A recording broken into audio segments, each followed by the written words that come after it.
한운에게 조문을 보냈는데 치욕과 모욕을 당한 말씀을 나눴죠.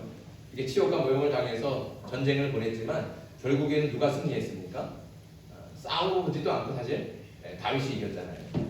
그렇게 다윗은 뭐 어려운 순간들이 있긴 했지만 다윗이 이스라엘의 왕 된 후로는 사실 모든 말 그대로 승승장구했습니다. 어디를 가든지 누구를 만나든지 지는 법이 없이 다 이기는 거예요. 거침없이 다 이기는 것이죠.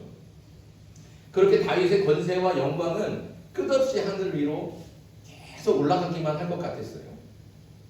하지만 다윗의 인생에 큰 걸림돌을 만나게 됩니다. 그의 인생이 꺾이고 위로 올라가는 것이 아니라 아래로 오히려 아래로 밑으로 그 인생이 이렇게 곤두박질 치는 그런 일들이 계속 생기게 됩니다. 이렇게 다윗의 인생이 이렇게 위로 올라가는 것이 아니라 꺾이게 되는 이유, 그 기점이 어디 있느냐? 바로 밧세바 사건입니다. 다윗의 인생에서 가장 큰 오점이라고 하면 바로 이 밧세바 사건이죠. 엄연히 남편이 있는데 남편이 있는 여인을 탐한 거예요. 그리고 범한 거죠. 그렇게 간음한 죄를 지었어요. 근데 다윗의 죄는 그것으로 끝나지는 않았어요. 간음한 죄를 덮기 위해서 어떻게 했어요? 밧세바의 남편, 아주 충직한 부하인 우리야, 그 우리야를 전쟁터로 몰래 보내서 살인했어요. 죽였어요. 그래서 다윗의 죄는 간음죄에서 멈출 수 있었는데 멈추지 않고 더 큰 죄, 살인죄로까지 이어지게 됐습니다. 그렇게 다윗은 우리야를 전쟁터에서 죽이고 밧세바를 자신의 아내로 맞이하면서 자신이 행한 죄를 아무도 모르게, 아무도 모른다, 이렇게 덮어버렸다 생각했습니다. 하지만 사람은 속일 수 있어도 하나님은 속일 수가 없습니다. 하나님께서는 선지자 나단을 다윗에게 보내서 다윗의 죄를 밝히시고 그를 엄하게 책망하셨습니다. 그나마 다행인 것은 다윗이 선지자 나단을 통해서 들려주신 하나님의 음성을 듣고 회개했다는 거예요. 다행이죠. 그나마 그래서 거기서 죄를 멈출 수 있었다는 거예요. 만약에 다윗이 교만하고 정말로 이 자기가 힘이 있어서 하나님도 안중이 없고 자기 마음대로 하겠다 그랬으면 나단 같은 사람 그냥 단칼에 죽이고 그거마저도 덮어버릴 수 있다 이렇게 생각할 수도 있어요. 근데 다행히도 다윗은 그래도 하나님을 믿는 사람이에요. 그래서 하나님의 음성을 듣고 그래서 그 음성을 통해서 자신의 죄를 깨닫고 하나님께 회개했다는 것이죠. 그래서 죄가 거기서 끝나게 된 겁니다. 하지만 다윗이 이렇게 행한 죄에 대해서는 하나님께서 엄하게 심판하시겠다 말씀해 주셨습니다.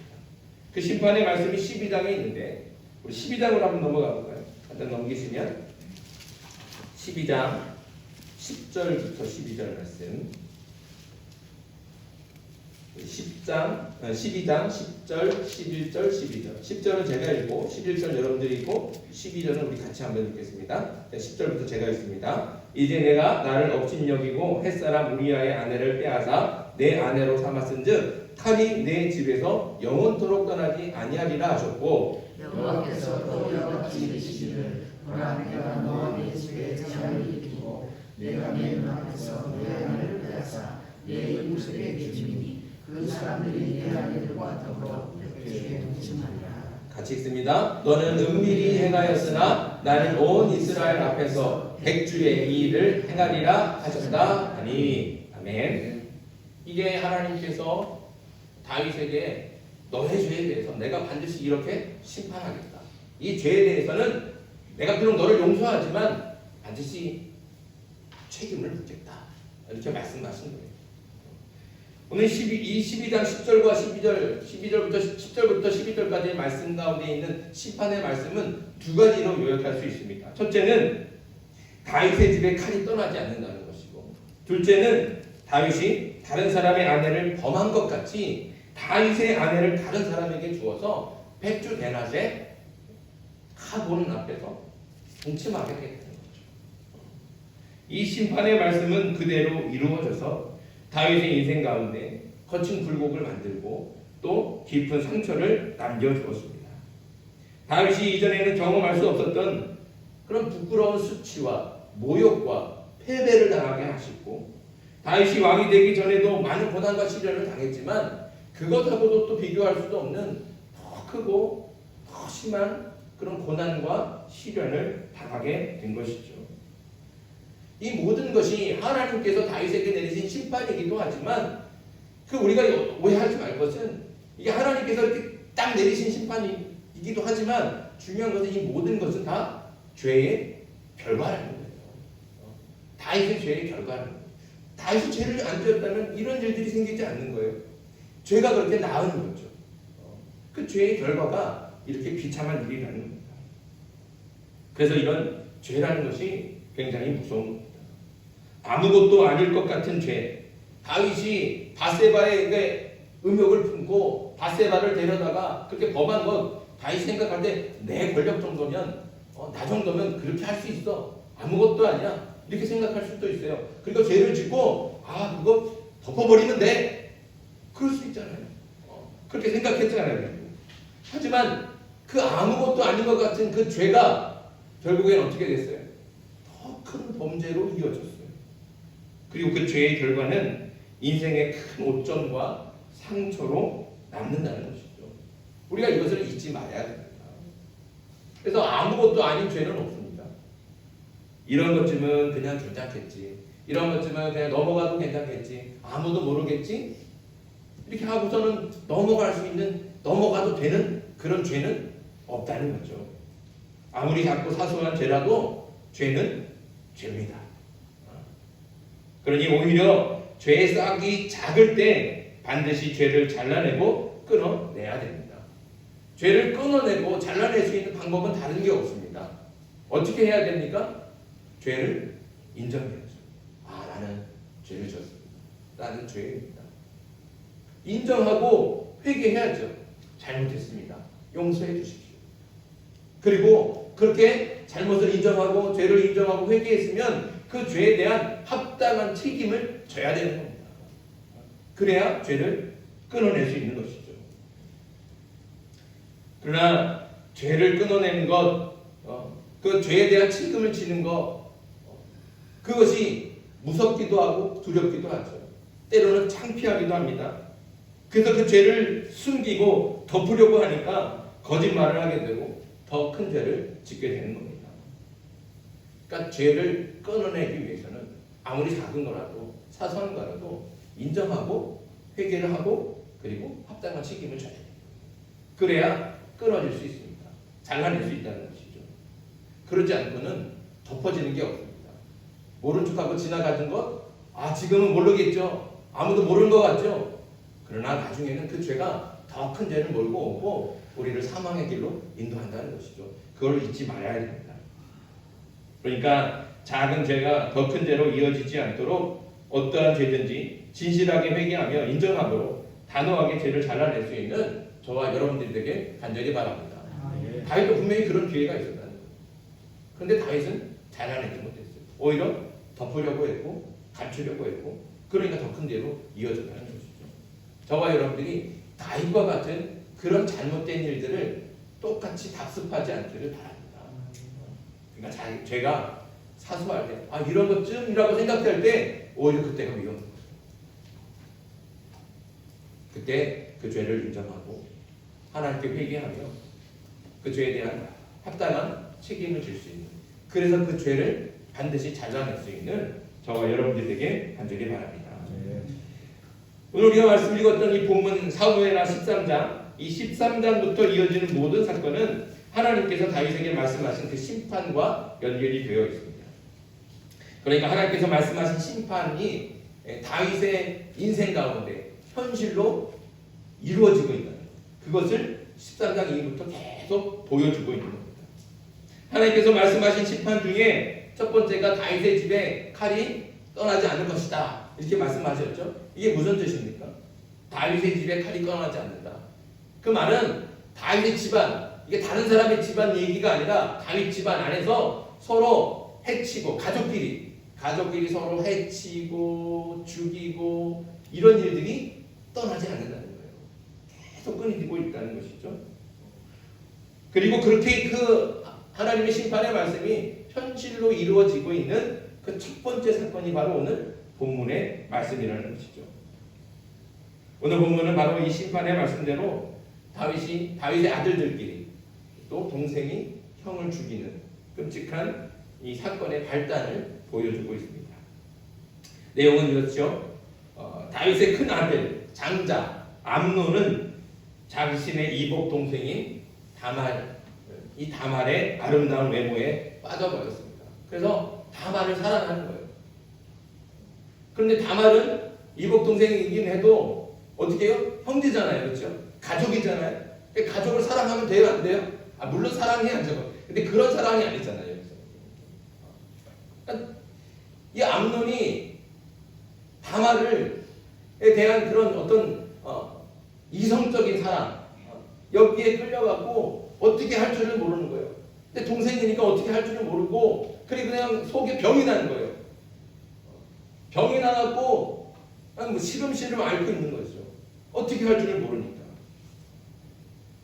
그러나 사실 암논의 감정은 순수한 감정이 아닙니다. 순수한 사랑이 아니죠. 그것은 육체의 쾌락을 위한 욕정에 불과했습니다. 왜냐하면 일의 결과를 보시면 알지만 암논은 다말을 유인해서 강제로 성폭행을 했습니다. 그리고 그렇게 성폭행한 후에 다말을 어떻게 해요? 미워했다고 했어요. 미워하고서는 아주 매몰차게 내쫓아버렸어요. 암논은 자신의 음탕한 욕정을 채우기 위해서 동생을 성폭행하는 그런 악한 죄를 지었던 겁니다. 암논이 이 악한 죄로 다말의 친오빠인 압살롬이 암논에게 미움과 원한을 품게 됩니다. 그리고 결국에 하나님께서 말씀하신 그 심판대로 압살롬이 암논을 죽이는 겁니다. 동생이 형을 죽이는 그런 죄와 비극이 일어났던 것입니다. 그런데 오늘 말씀 가운데서 암논이 그 여동생 다말을 성폭행하는 그런 죄를 짓는데 결정적인 역할을 한 사람이 있습니다. 바로 암논의 사촌 형제이면서 친구인 요나답이라는 사람이죠. 성경은 요나답이라는 사람에 대해서 이렇게 설명합니다. 우리 13장 3절 말씀 읽어볼까요? 13장 3절 같이 읽습니다. 시작. 암논에게 요나답이라 하는 친구가 있으니 그는 다윗의 형 시므아의 아들이요 심히 간교한 자라. 아멘. 요나답을 뭐라고 설명하고 있어요? 심히 간교한 자다. 그는 간교한 사람이에요. 이 간교한이라고 하는 말이 사실은 히브리어 원어를 보면 지혜롭다 이렇게도 쓰여요. 그는 아주 똑똑한 사람이에요. 사례를 판단할 줄 알고 어떻게 대처할 줄 아는 그런 사람이기도 하죠. 그런데 그런 지혜를 아주 나쁜데 쓰고 있는 겁니다. 이 간교한 요나답이 암논에게 아버지 다윗을 속이고 다말을 유인할 대책을 알려주었습니다. 요나답은 암논이 다말 때문에 깊이 고민하고 힘들어하는 것을 보고는 친구로서 도움을 주려고 이야기했을 겁니다. 암논도 요나답의 말을 듣고 그대로 행한 것을 보면 요나답을 자기가 아주 신뢰하는 친구로 그렇게 생각하고 있었던 것 같습니다. 하지만 진정한 친구란 어떤 사람입니까? 친구를 정직하고 선한 길로 인도해야 되죠. 비록 힘들지만 의로운 길로 함께 가는 사람, 그 사람이 진짜 친구인 거예요. 하지만 암논의 친구 요나답은 암논에게 악한 죄의 길을 알려주었고 암논을 사망의 길로 인도했습니다. 요나답의 이야기가 암논에게는 당장의 고민을 해결해주는 해결책이며 위안이 되었을 겁니다. 그래서 요나답의 말이 더 달게 들리고 더 좋게 느껴졌을 겁니다. 하지만 요나답의 말은 결코 들어서는 안 되는 사탄의 말이었고 따라가면 안 되는 멸망의 길이었습니다. 친구 요나답의 조언대로 행한 암논은 결국 어떻게 되었다고요? 압살롬의 칼에 비참하게 죽고 말았습니다. 친구가 그런 조언을 해주지 않았다면 암논이 죽겠습니까? 그렇게 암논이 죄의 길을 가서 사망하게 된 것은 결정적으로 요나답의 친구 요나답의 영향이 컸다는 것이죠. 오늘 이 말씀 속에서 우리 삶을 한번 돌아봤으면 좋겠습니다. 여러분들은 어떤 친구와 지금 사귀고 있습니까? 요나단과 같이 간교한 자를 친구로 사귀지 않고 멀리하기를 간절히 바랍니다. 만일 친구라는 사람이 악을 행하도록 불법과 거짓과 불의를 조언하거나 악한 목적을 이룰 수 있도록 도움을 준다면 그 사람은 결코 진정한 친구가 아닙니다. 착각하면 안 돼요. 그 사람들의 말이 나한테 달게 들리고 왠지 나의 고민을 해결해 주는 것 같고, 근데 결국엔 죄의 길로 가게 하는 거고 불의를 행하게 하는 것, 그런 것이라면 그것이 아무리 달게 들려도 그거는 우리가 듣지 말아야 될 사탄의 말이라는 거예요. 그 길로 가면 멸망의 길을 가게 되는 거예요. 그렇게 말하는 사람을 어떻게 친구라고 말할 수 있겠습니까? 그건 친구가 아니라는 것이죠. 그런데 이런 사람은 반드시 멀리해야 됩니다. 진정한 친구는 자기의 친구에게 악을 행하도록 조언하지 않습니다. 멸망의 길을 가도록 유혹하지도 않습니다. 진정한 친구는 비록 원망의 말을 듣는다 할지라도 친구가 잘못된 길을 가면 바른 길로 갈 수 있도록 충고하고 쓴소리하는 사람이 바로 진짜 친구라는 것이죠. 그래서 진정한 친구는 친구를 위해서 기꺼이 자신을 희생하고 헌신합니다. 자신을 아끼지 않는 거예요. 비록 친구가 내가 이렇게 쓴소리하면 그 친구가 나를 싫어할 텐데 그래도 어떻게 해요? 자신을 희생해서 쓴소리하는 거예요. 충고하는 거예요. 그게 진짜 친구라는 것이죠. 이런 친구가 저와 여러분들 가운데 가까이 있길 간절히 소망합니다. 우리가 가까이 해야 될 친구는 바로 그런 친구라는 것이죠. 그런데 세상에 이런 친구를 찾기가 쉽지 않습니다. 그렇잖아요. 이런 친구가 없잖아요. 같이 뭐 밥 먹고 놀고 이런 친구는 많이 있어도 그렇게 나를 위해서 진정으로 조언해주고 나를 위해서 자신을 희생해줄 친구가 과연 얼마나 있습니까? 한 명이라도 있습니까? 세상에서는 이런 친구 찾기가 쉽지 않아요. 하지만 우리에게는 이미 이런 친구가 있죠. 누굽니까? 바로 예수님이십니다. 우리를 선한 길로 인도하시며 의의 길을 함께 갈 수 있는 진짜 친구 바로 예수님이시죠.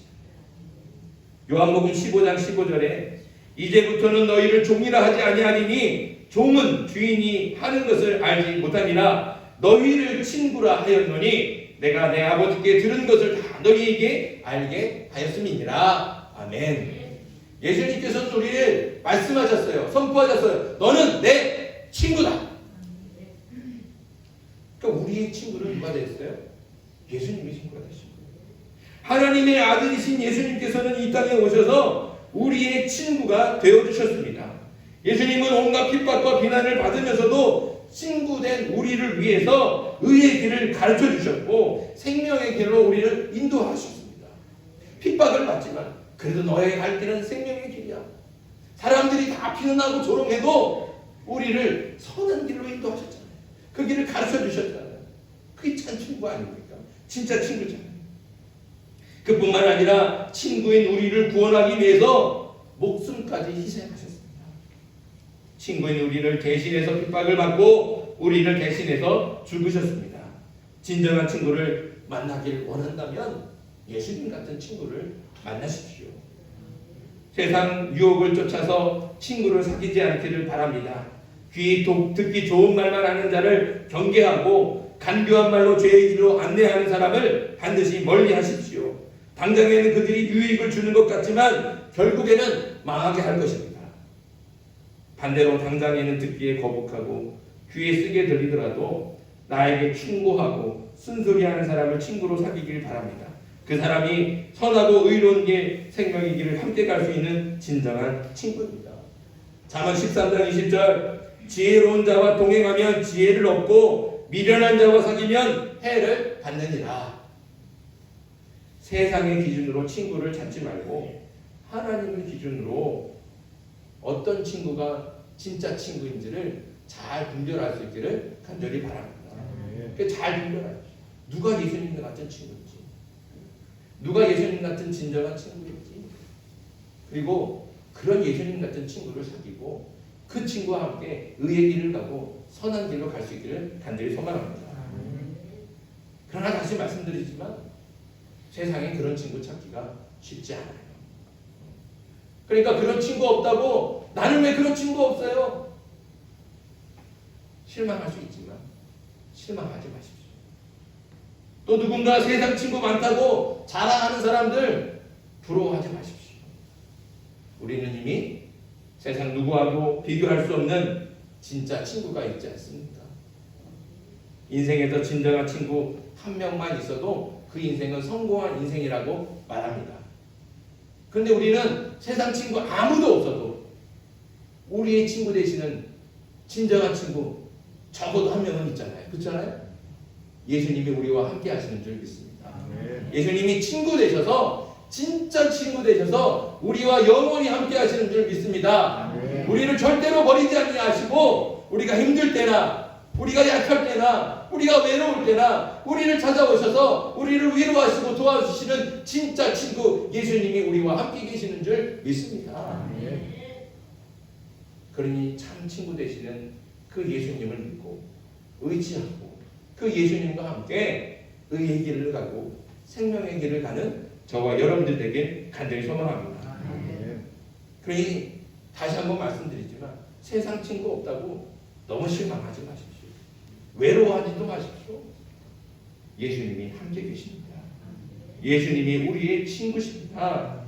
참 친구 되시는 예수님을 더욱 사랑하고 친구 되신 예수님을 따라서 의의 길과 생명의 길을 가서 우리 인생 가운데 주님이 주시는 친구 되신 주님이 예비하신 그 놀라운 은혜와 축복을 받아 누리는 저와 여러분들이 되길 주님의 이름으로 축복합니다.